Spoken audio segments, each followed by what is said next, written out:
So it's all in your mindset. Are you going to let this define you because you didn't make 2 sales this week or even 1 sale? Are you going to let that stop you because it's like, well, it's not worth it. I'm out. I didn't make any money this week. Are you going to let little things stop you because one thing went wrong, because one person said no? And while it's hard to not let that define you and let that consume you, you are bigger than that. So Henry Ford says, failure is the opportunity to begin again more intelligently. As I started my digital marketing journey and affiliate marketing, I was new to the game, but not new to social media. So I kind of had this confidence going in that, oh, I've got this. It's just about social media. A little did I know that I would be terrified. Terrified. Why was I so terrified? My face had been on social media for years. I was out there in the public networking, doing things that I love. And yeah, I was terrified to sit in front of the camera. And part of it became kind of hard for me to accept, because we all know that in order to figure out and overcome something, you have to dig down deep and find the why. Why was I terrified? And I knew the answer off the bat, but I didn't want to accept it. And it took me a long time to figure it out. I was scared of failure. I was scared of doing this and having everybody, my friends, family, and the whole world watching that I couldn't succeed. And it was a little different than building a business in person, because as you're building your in-person business and you're networking, you kind of grow this community around you. You grow the people that are there cheering you on. And the internet, we all know, is not that kind. I was terrified, and I procrastinated a lot. I just dabbled in it. I would film here and there and do what my mentor suggested, but I was terrified to really go out on a limb and put all my effort in. Little by little, I was able to gain the confidence and be able to overcome those fears. It didn't mean that I had success right off the bat, because it takes time. We all know that everything good is worth putting in the time. And overcoming those fears wasn't overnight. It was video by video and concept by concept. I got really good at the back end of things, of editing and coming up with ideas. I put all my focus into that. Yeah, I was terrified to go on and finish it, to go on and actually record it. I had my scripts written out.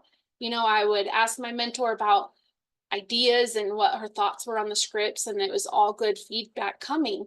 And then it came the actual filming and recording.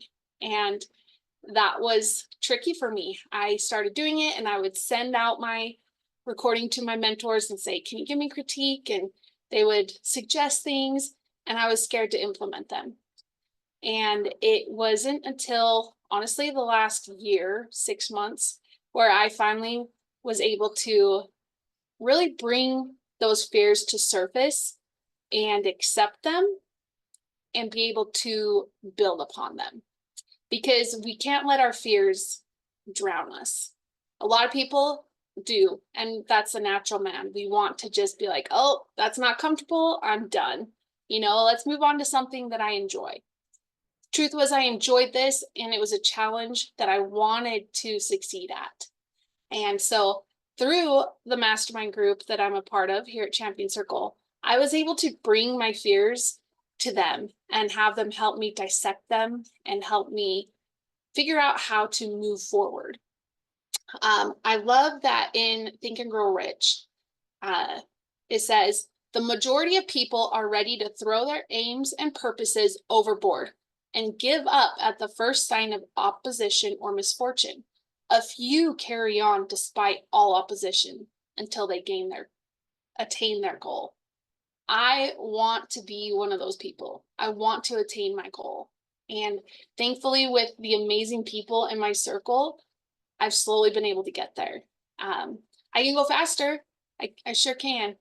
But I've let myself hold myself back a little bit. And it's been so freeing to be open about my fears and being able to receive the coaching and feedback that I need to get over those, because you don't have to do it alone. We all know that. So what causes us to give up when we fail? Number one that I've seen in my life and seen in those people around me is that it's the fear of what people think of them. I mean, I could say it's the fear of recording. It's the fear of speaking correctly. I pronounce words wrong. Yeah, that's part of it, but it really was the fear of what people thought of me. I didn't want to see those comments. I didn't want to have to explain myself to anybody. And I was scared of that.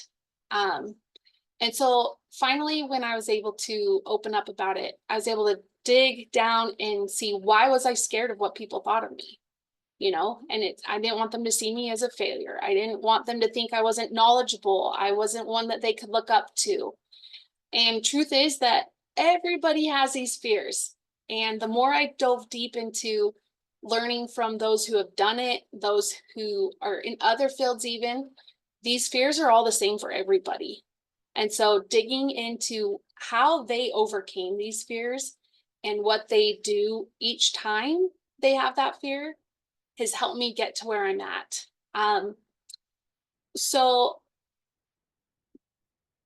if you don't succeed the first time, what makes you think you can succeed a second time? The answer to that for me is everything. We now have our do's and don'ts. We know if we need to change something, if we need to bring something new in on our team. We know what we can and can't do ourselves. And in Think and Grow Rich, we know that to get farther in life, you need to have your circle. You can't go alone. And it all has to do with your mindset, right? Starting a business with my husband was terrifying because I thought it was just he and I against the world. And when we first started our graphic design and website business, we thought that it was like, okay, we want to do this, but it's us. And how do we get out there?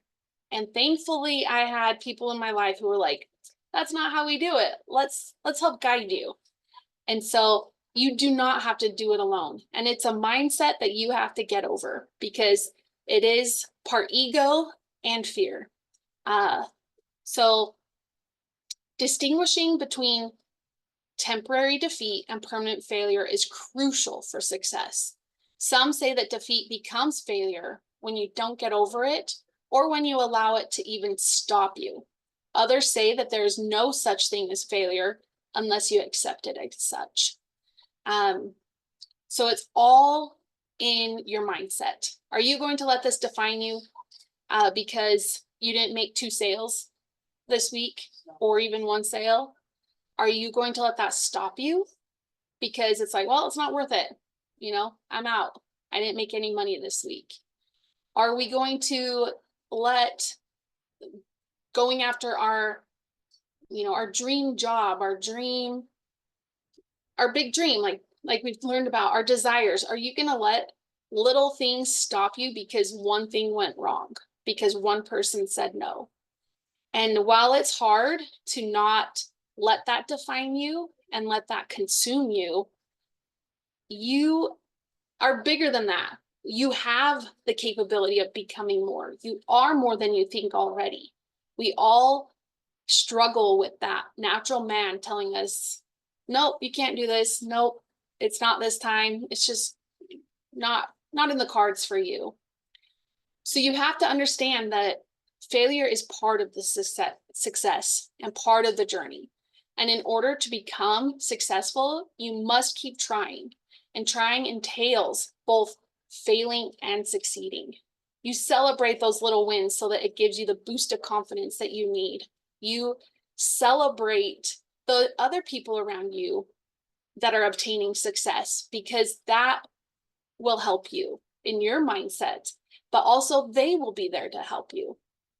As you get better at something, the ratio of failure to success will change into the favor of success as you learn what is necessary to succeed. And you're able to disregard all the negative and the unnecessary thoughts that come with it. If you look back on your past experiences, analyze them, learn from them. Life is full of trial and error. That is exactly what life is trial and error.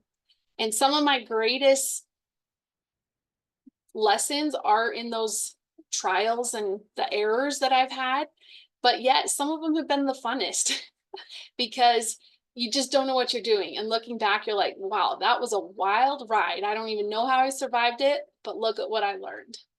It kind of reminds me this summer we've been out traveling with our family, and we were going down the Salt River in Arizona. It's in the Tonto National Forest out in Arizona by Phoenix. And there was a group of about 35 of us, adults and kids. The youngest were 5.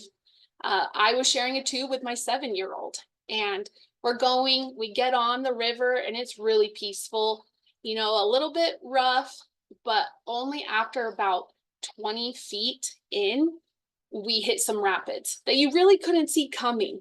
And they weren't huge rapids, but you definitely felt them. And in that moment, I was in the middle of the group getting on. And in that moment, my husband was in a tube behind me, and he had 2 kids attached to him.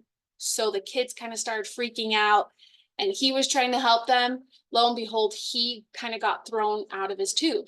And here we are in the rapids. Thankfully, he's wearing a life jacket. He's struggling to get on. People are trying to paddle over there to help him. And the kids, one of the kids, my nephew, started just crying hysterically. And he was terrified of what was to come. This was the start of the journey. He did not want to be on it. And meanwhile, I'm a little bit ahead. We hear everything going on behind us, but I can't really see it because we started moving at a quicker pace through the rapids. And my 7-year-old on my lap started really becoming scared. She was turning around and looking. I couldn't focus on what was behind me because I had to focus on what was in front of me. But she became really scared, crying, kicking her legs, turning around, trying to see and make sure her dad's okay. And finally, at the beginning, I kept saying kind of, just hold still. You're okay. Just hold still. Like, you're going to tip us if you don't hold still. And I was kind of firm. And finally, it was like, that's not calming to her at all. And so I had to take a moment to myself and I reached around and held onto her life jacket and held my other hand onto our tube. And I just kind of used my feet to direct us, but I had to be that calming voice for her through those rapids. And I wish I could say that it ended really quickly. My nephew screamed about the whole 2 hours and was in tears.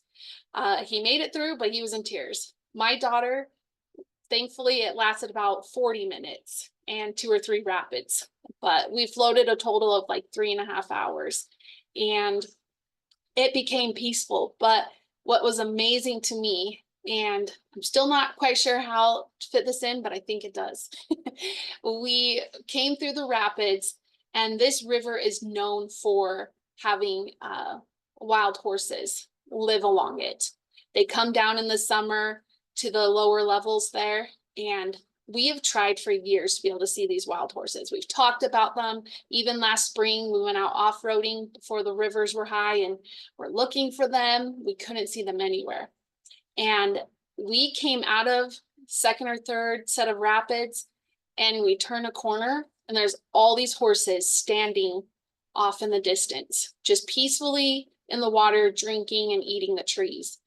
And it was a little startling to me at first because you're on the water in a tube and there's these big horses standing there and you don't know exactly where the water's floating you to. I didn't have a paddle. I had my feet. And we come around and my daughter saw the horses and she just was awestruck. And something that was scary to me because I wasn't sure how to not run into them became so peaceful for her, seeing these majestic horses, and it was magical. And I just took a deep breath and I started kind of recording on my phone with her and she just, wow, Mom, look, wow. And it just kind of set to me like, here we are, we all have those rapids in our lives. We got on that river thinking, oh, this is so cool and peaceful, and then became totally out of our hands, like we felt just out of control with people falling off their tubes and screaming. And we just held on for the journey. I became calm to help calm her. While she cried, I just would curl her up in my arms, lean back in me, don't lean forward, and we'll get through this. And then we came around, and while I had to hold my fear in so I didn't scare her more, there was all these horses just standing in the river. And what was scary to me was calming to her. So it just kind of was a testament to me that we have to be sure of who we have on our team to help us succeed. Because had I started wigging out and scared with my fear of, oh crap, we're going to run into these horses, I don't want them to kick us, I don't want to startle it, it would have made her chaos even more.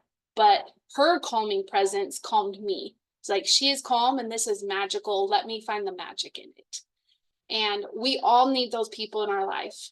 I wasn't sure we were going to make it through that river trip without tipping over ourselves. She and I were able to finally work together as a team and realize, okay, she can't put her feet down in the water when mine are, because that puts too much weight in the front of us.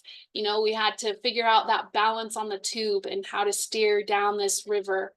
And it became a really cool experience. And I want to challenge all of us to find those people in our life that we can put on our tube and float the river with, because it is full of rapids and unexpected moments.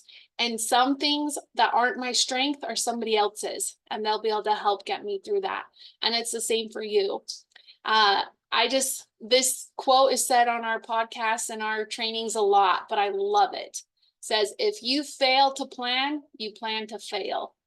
And so go and make a plan, and make your plan a plan that allows for failure so that you can find your pivoting points and be able to turn around and succeed and have those people in your life there to cheer you on.